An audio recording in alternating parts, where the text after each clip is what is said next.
Son thought his father was lazy, but a secret diary changed everything. Hi everyone. Before we get into today's video, I need your help. We've noticed that the channel's reach has been dropping a bit, and one of the best ways you can support us is by subscribing. It's quick, free, and helps us keep bringing you new and interesting stories. Your support means the world to us, and together we can grow this channel. Thank you so much. Now let's get to today's story. I'm writing from a temporary account for obvious reasons, and I've changed some details to protect my anonymity. I never understood why my father was content with so little. While other kids' dads drove sleek cars and wore expensive suits, mine shuffled around the house in worn slippers and faded pajamas until well past noon. While they talked about promotions and business trips, Dad talked about the weather and asked if I'd finished my homework. While they built empires and accumulated wealth, my father seemed to build nothing but a collection of half-finished crossword puzzles and an impressive ability to nap in any chair. For 32 years, I carried the weight of that shame. The shame of having a father who never amounted to anything, who never pushed himself, who seemed perfectly content to drift through life without ambition or drive. A father who, in my young and foolish mind, had failed at the most basic requirement of manhood, providing his family with success. I was wrong about everything. The realization came 3 days after we buried him, when I found myself alone in his study, surrounded by the remnants of what I'd always seen as a wasted life. Mom had asked me to sort through his papers, insurance documents, old bills, the accumulated paperwork of an ordinary man's ordinary existence. It was a task I approached with the same mixture of duty and resentment that had characterized most of my interactions with Dad in recent years. The desk was an old wooden thing, scarred and faded, with drawers that stuck in a surface covered in coffee rings. Dad had used it for as long as I could remember, hunched over it in the evenings, writing letters by hand when the rest of the world had moved on to computers, another sign of his failure to keep up with the modern world, I'd always thought.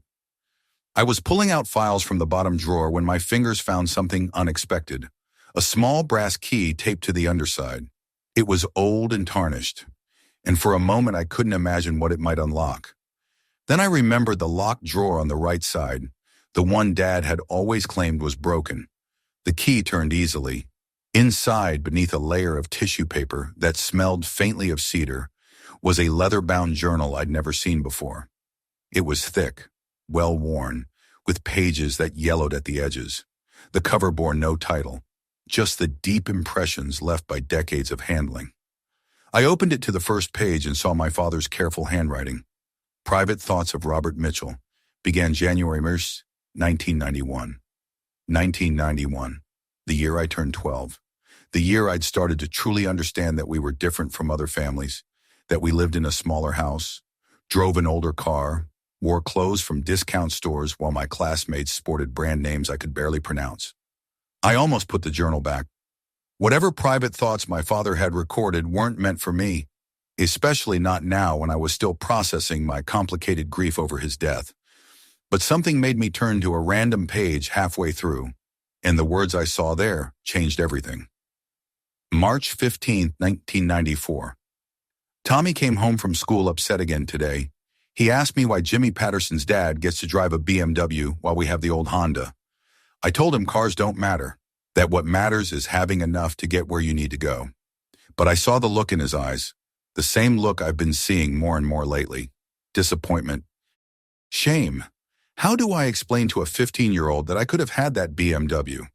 That Henderson offered me the district manager position last month, the one that would have meant a 50% raise in a company car?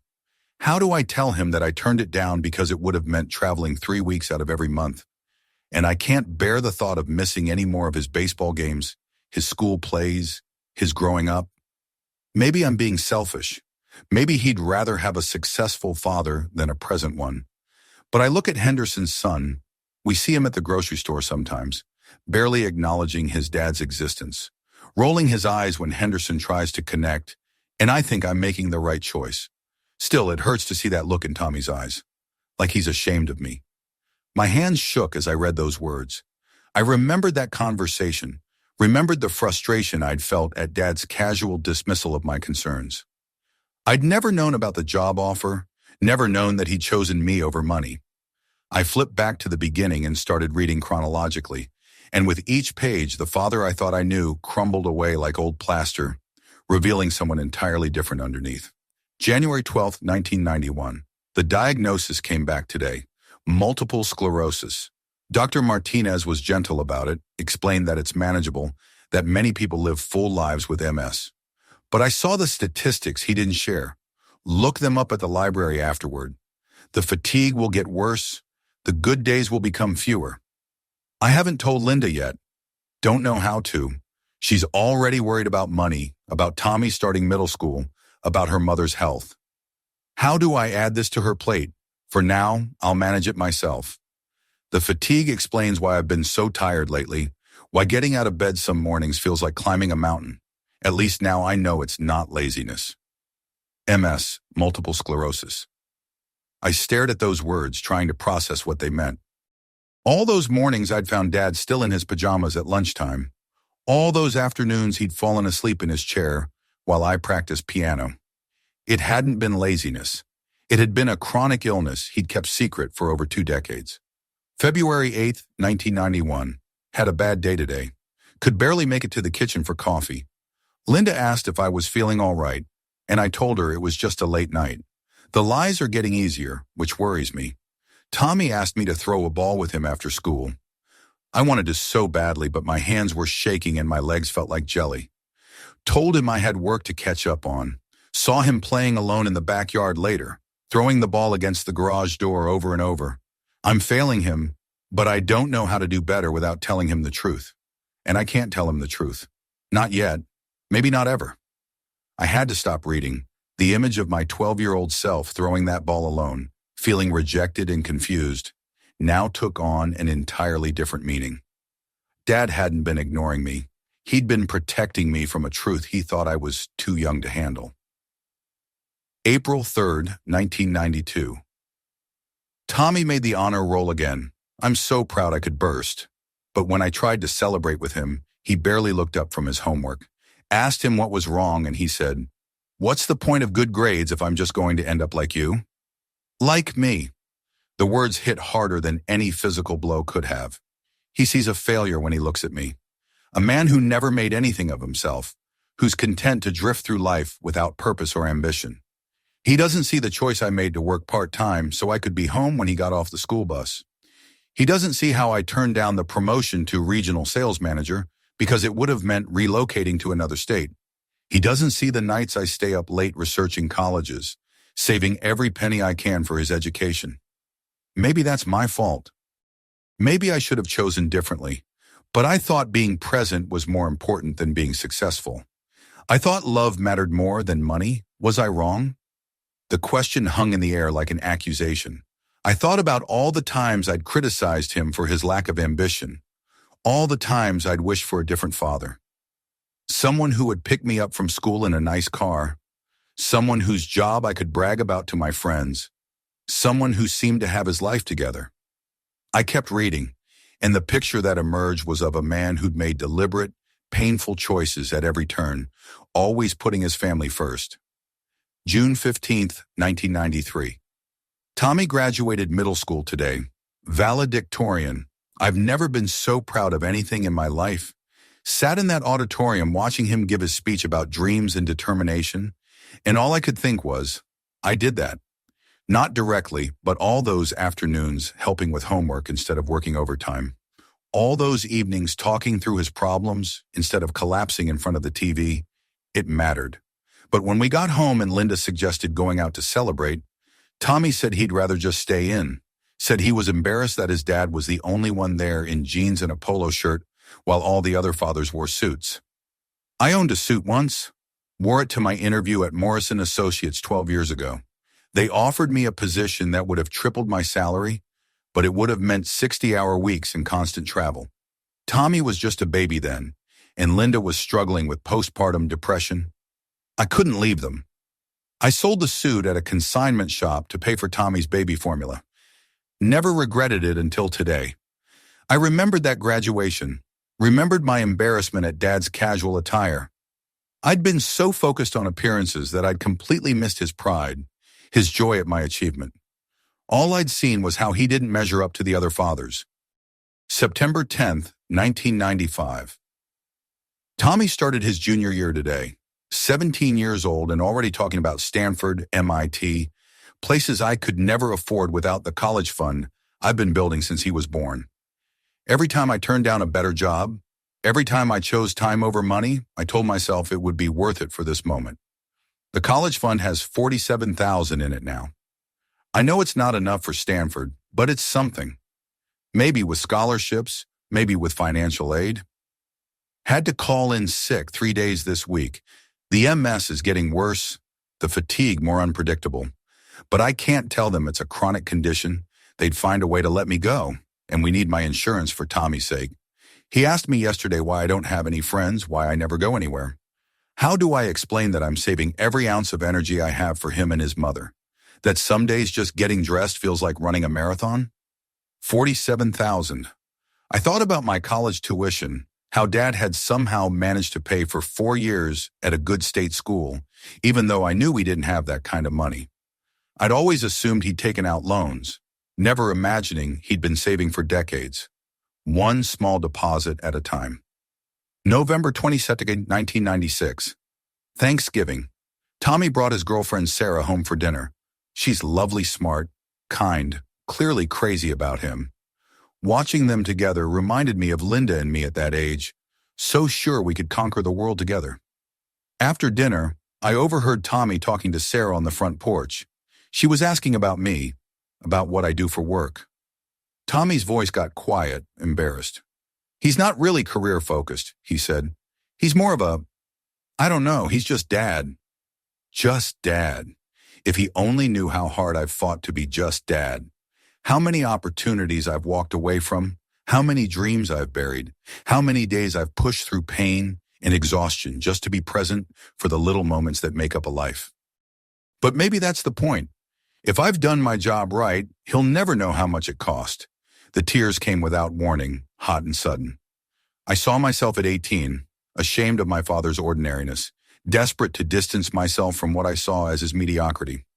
I'd never understood that his presence at every baseball game, every school play, every parent-teacher conference had come at a cost. I'd thought it was the bare minimum of parenting, not realizing that many fathers, successful, ambitious fathers, miss those moments because they were building the careers I wished my dad had. May 15th, 1998. Tommy graduated high school today, salutatorian this time. Sarah beat him for valedictorian, which he took with good grace. He's grown into such a fine young man, kind, intelligent, determined. Everything I hoped he'd become. He got into state with a partial academic scholarship. The college fund will cover the rest, with a little left over for graduate school if he chooses that path. 20 years of saving, 20 years of saying no to vacations and restaurant meals and new clothes, and it's finally paying off. During the ceremony, I watched other parents taking photos with their phones, posting on social media, making a show of their pride. I just sat there and felt grateful. Grateful that I'd been there for all the small moments that led to this big one. Tommy still seems embarrassed by me, but that's okay. 18-year-olds are supposed to be embarrassed by their parents. It's part of growing up, part of becoming independent. I just hope someday he'll understand that everything I didn't do was for everything he could do. College. I'd gone to state on what I've been told was a partial scholarship, never questioning where the rest of the money came from. I'd lived in a nice dorm, had a meal plan, even had spending money for textbooks and social activities. It had never occurred to me that Dad was working extra shifts, denying himself basic comforts to make that possible. October 7th, 2000. Tommy called today to tell us about his promotion at the consulting firm. Junior analyst to senior analyst in just 3 years. He's doing so well, making more in his first job than I've ever made in my life. He was excited, happy, and for a moment it was like when he was little and would run to me with good news. But then he said something that broke my heart. Maybe now I can help you guys out financially. I know things have been tough. Things have been tough, but not the way he thinks. We've had enough food, enough shelter, enough love. We've never had excess, never had luxury. but we've had enough. I sacrificed the possibility of wealth for the certainty of presence, and I don't regret it. But hearing the pity in his voice, the assumption that his success is somehow redemption for my failure, that hurts. I wanted to tell him that his success is my success, that every achievement of his is proof that I made the right choices, that time mattered more than money, that love was worth more than a bigger paycheck. Instead, I told him how proud I was and that we didn't need his help. We've never needed his help. We've been helping him all along in ways he's never noticed. The call. I remembered that call, remembered the mixture of pride and condescension in my voice as I'd offered to help my parents financially. I'd seen it as charity, a reversal of roles where the successful son could finally lift up his unsuccessful father. I'd never considered that they might not need lifting, that their modest life might be a choice rather than a failure. December 25th, 2005, Christmas with the grandkids. Emma is 4 now, and little Robert just turned 2. They light up every room they enter, and watching Tommy with them reminds me so much of when he was their age.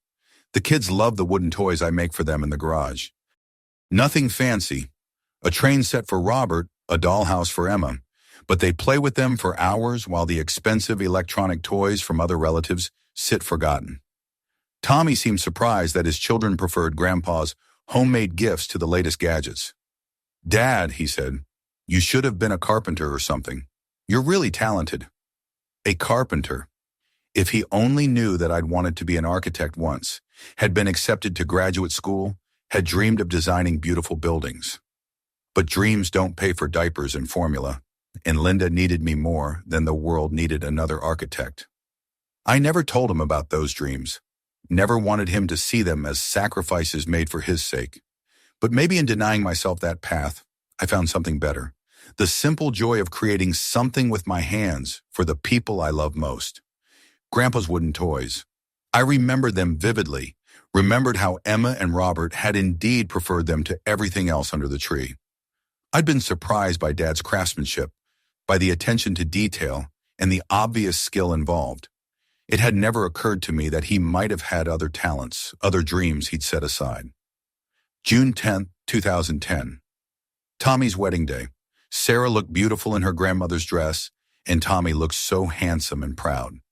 During his speech at the reception, he thanked Linda and me for being the kind of parents who were always there. Always there.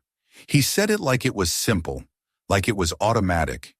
He doesn't know about the job offers I turned down to be there, the business opportunities, the career advances, the financial possibilities I walked away from, because being there mattered more. During the father-son dance, he said, "Thanks for everything, Dad. I know you and Mom didn't have much, but you gave me everything I needed." Didn't have much. It's funny how people equate financial wealth with having much.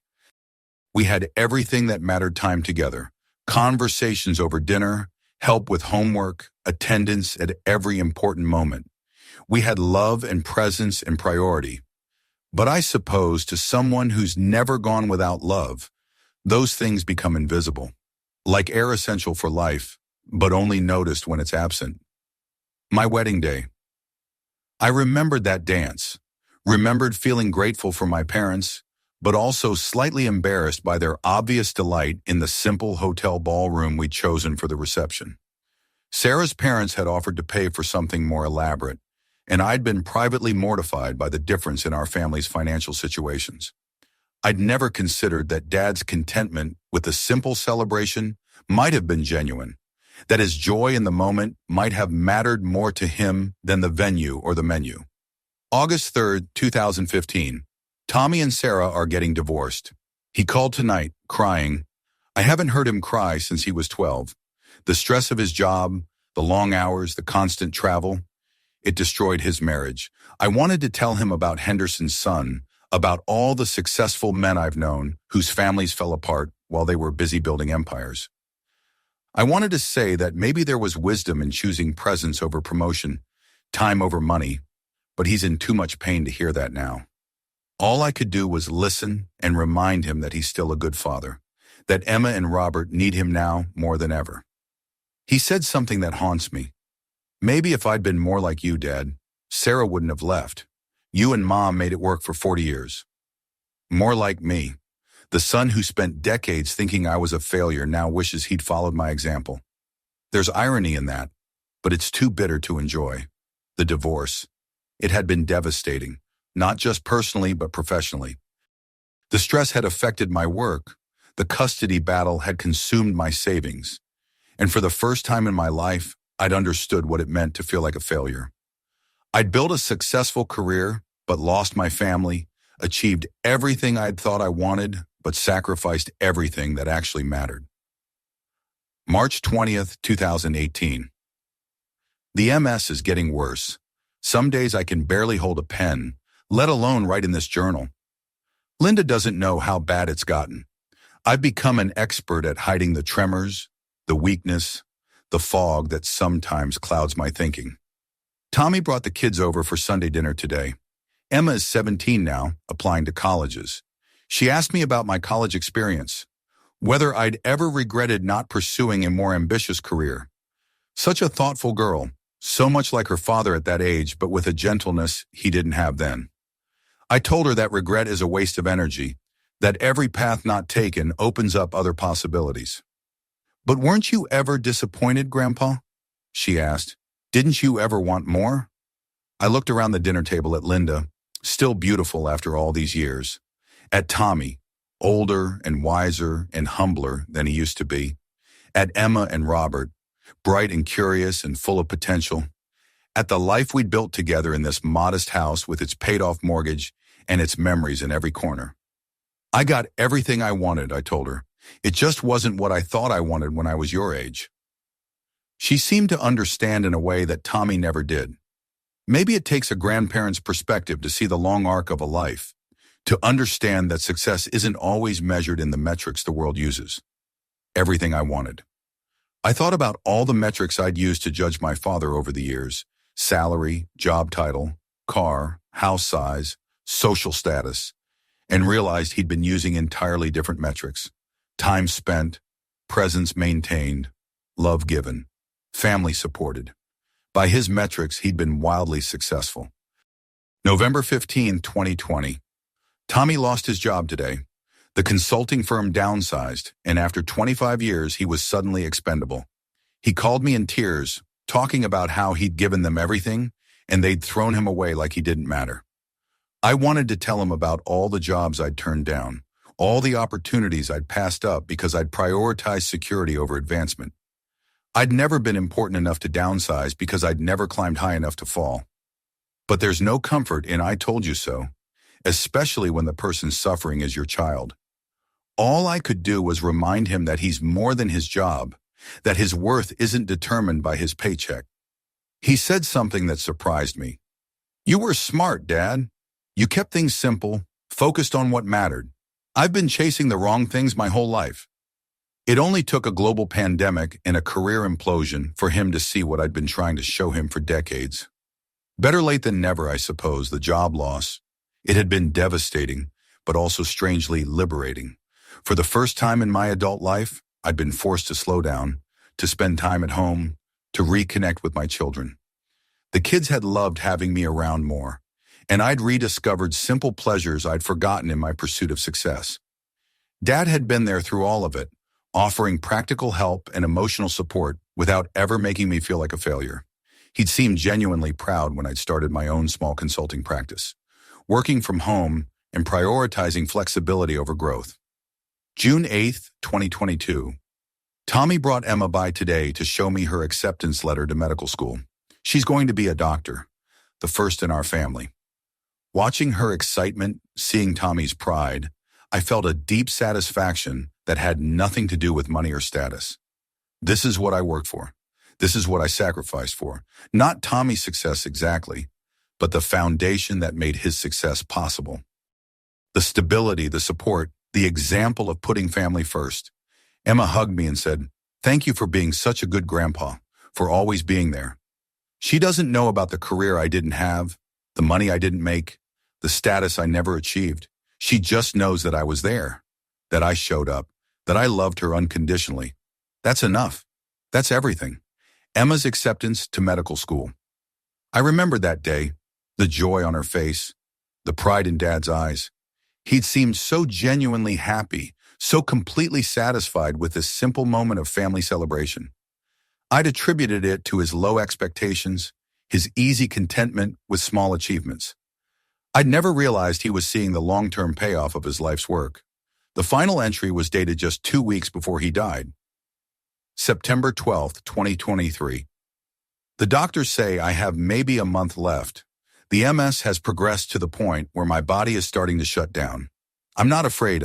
I've lived a full life, made my choices, and I'm at peace with all of them. Tommy comes by every day now. Yesterday, he brought old photo albums, and we looked through pictures from his childhood. There were so many memories I'd forgotten. Camping trips, baseball games, school plays, birthday parties. I was such a brat, he said, looking at a picture of his high school graduation, always complaining about what we didn't have instead of appreciating what we did have.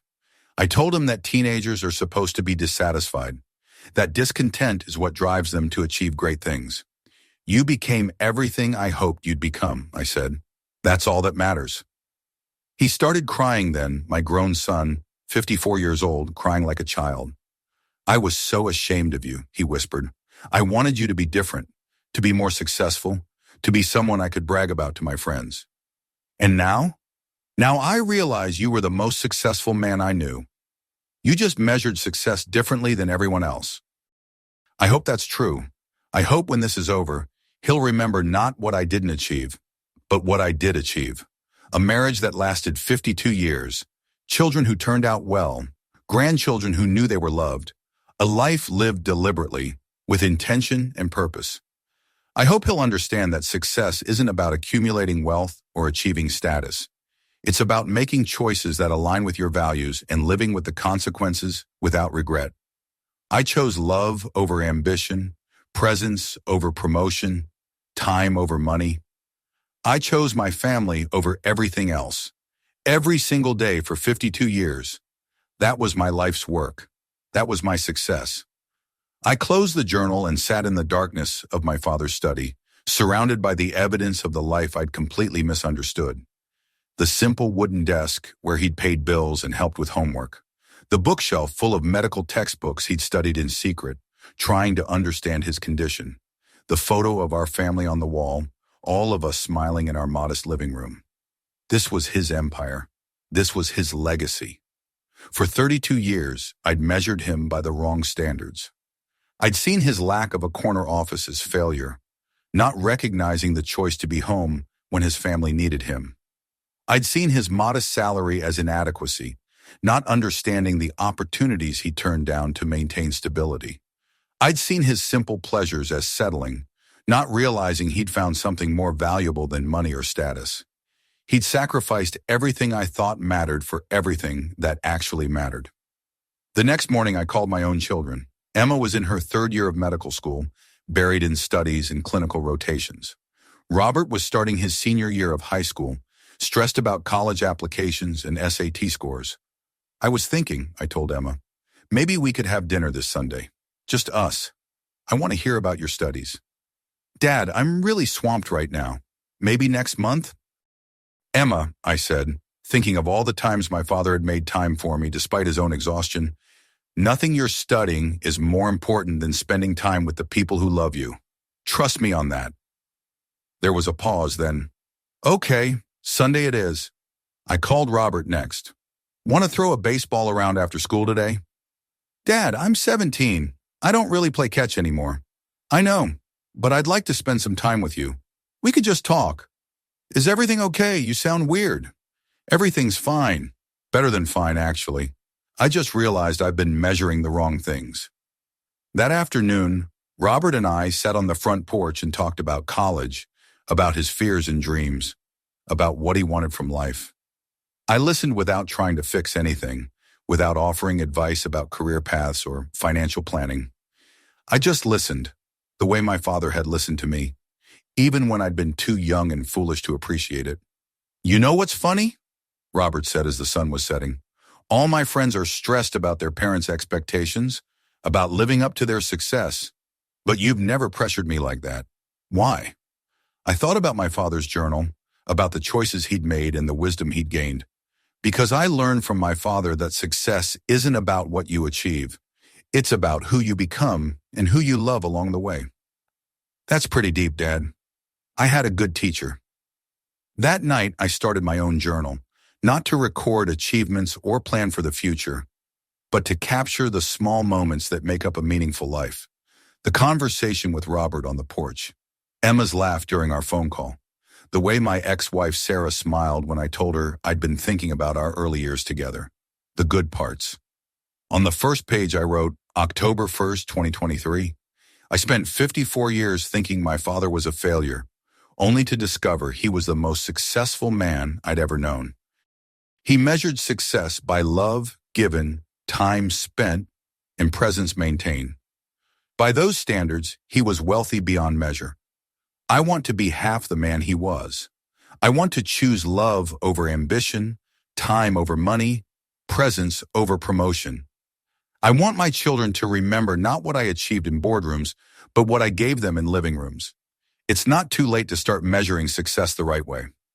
2 months later, I made a decision that would have horrified my younger self, but that I knew would have made my father proud. When the opportunity came to take on a major client that would require extensive travel and 60-hour weeks, I turned it down. Instead, I chose to keep my practice small, to work from home, to be available when my children called. I chose to have dinner with Emma every Sunday, to attend Robert's basketball games, to prioritize presence over profit. My bank account is smaller now, but my life is richer. My achievements are quieter, but my satisfaction is deeper. I'm becoming the kind of father my dad was, the kind who measures success not by what the world applauds, but by what the heart knows matters. Emma graduated medical school last month. At the celebration dinner, she stood up to make a toast. To my dad, she said, who taught me that the most important diagnosis you can make is knowing what really matters in life. And to my grandpa, who I wish was here to see this, but who I know is proud of the man his son became. As she spoke, I thought about Dad's journal, about the pride he'd felt watching his family grow and succeed. I thought about the choices he'd made, the sacrifices he'd hidden, the love he'd given without expecting recognition or gratitude. I thought about how wrong I'd been about everything that mattered. After dinner, Robert pulled me aside. He's starting college in the fall, heading to state just like his father and grandfather before him. Dad, he said, I've been thinking about what you said about measuring success differently. I want you to know, I've never been ashamed of you. I've always been proud to be your son. The words hit me like a physical blow, not because they hurt, but because they healed something I didn't even know was broken. All those years of carrying shame about my father's ordinariness, of wishing he'd been someone different, someone more impressive. My son had never felt that way about me. Maybe that was Dad's greatest success, raising a son who learned to value the right things early enough to pass them on to his own children. That night, I wrote in my journal, today I understood what my father meant when he wrote that his life's work was his family. Not the career he didn't have or the money he didn't make, but the love he gave and the example he set. I'm proud to be Robert Mitchell's son. I'm proud to carry on his legacy of choosing love over ambition, presence over promotion, time over money. I'm proud to measure success the way he did not by what the world sees, but by what the heart knows. He wasn't lazy, he was intentional. He wasn't unsuccessful, he was wise. He wasn't a failure. He was everything I hoped to become. The journal sits on his old desk now in the study I've kept exactly as he left it. Sometimes Emma or Robert will find me there in the evenings, writing by the light of the old brass lamp he used for 50 years. They don't ask what I'm writing about. They don't need to. They can see it in the way I've changed, in the choices I make, in the priorities I've learned to embrace. They can see that I finally understand what my father knew all along. The most successful life is the one lived with love, presence, and intention. Everything else is just noise. In the end, Robert Mitchell achieved everything he set out to achieve. He just did it so quietly, so selflessly, that it took his son 32 years to notice. But I notice now, and I'm grateful, and I'm proud. Most of all, I'm determined to be worthy of the example he set, to be the kind of father who chooses love over everything else, every single day, without regret or reservation. That's what success looks like. That's what a life well lived means. I learned it from my father, who was never lazy at all. He was just measuring things the rest of us had forgotten how to measure.